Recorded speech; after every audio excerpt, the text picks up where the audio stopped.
Sva zakonca Mavri z dvoletnim sinom Sebastianom in pričujeva, da je Bog živ, da govori v našem srcu in po ljudeh, da je vreden zaupanja in ima odgovor na vsako našo stisko. Osebno sem zelo močno doživel dialog z Bogom v času razločevanja svoje poklicanosti. Pa naj opišem to.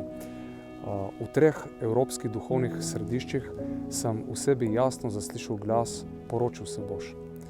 Nadalje me je Bog vodil po zunanjih okoliščinah. Trkal sem namreč na različna samostanska vrata in se ta kar niso hotela odpreti. Vodil me tudi po ljudeh, po duhovnikih, po škofu, ki so me usmerjali v laiški stan.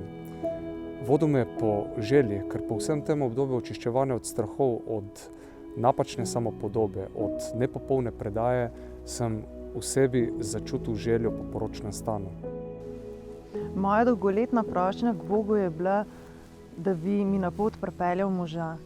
In to je trajalo kar 10 let, preden sem spoznala Davida. V tem obdobju so bile različne preizkušnje. To je bilo obdobje obupa, strahov, nezaupanja, kljub temu, da je Bog obljubil moža. On je vedel za mojo stisko in me večkrat spodbujal po citatu iz Svetega pisma, da prihaja mož iz daljne dežele in da naj zaupam. Preden sem Davida spoznala, je bilo kar nekaj moških, za katere mi je Jezus jasno povedal, da niso pravi.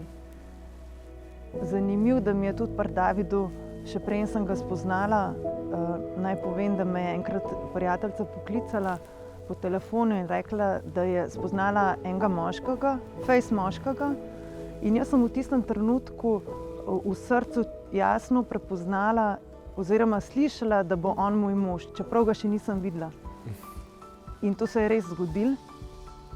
Nazadnje pa me je še vodil po izprošenem znamenju. Spraševal sem se namreč, ali dekle, ki mi je prišla na pot, je odgovor za moj zakonski stan in ali je to tista ta prava, ki mi jo Bog daje iz svojega naročja.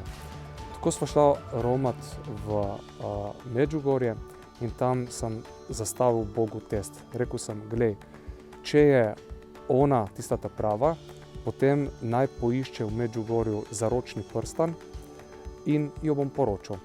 To seveda v Anastaziji nisem povedal. In sem celo nagovarjal k temu, da lahko poišče zaročni prstan na Hrvaškem oziroma v Sloveniji, češ da je tam večja ponudba. Predtem me je David zaročil na Križevcu.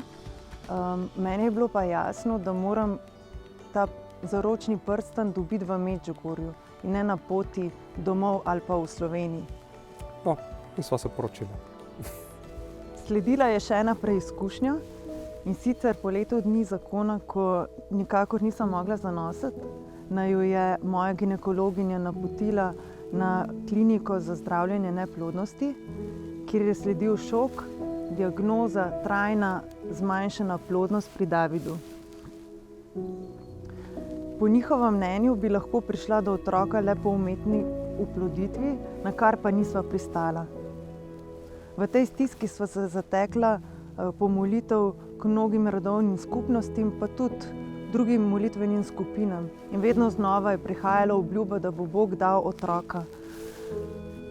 In res ga je dal. Pri 38 letih, po 3,5 letih zakona, sem zanosila po naravni poti.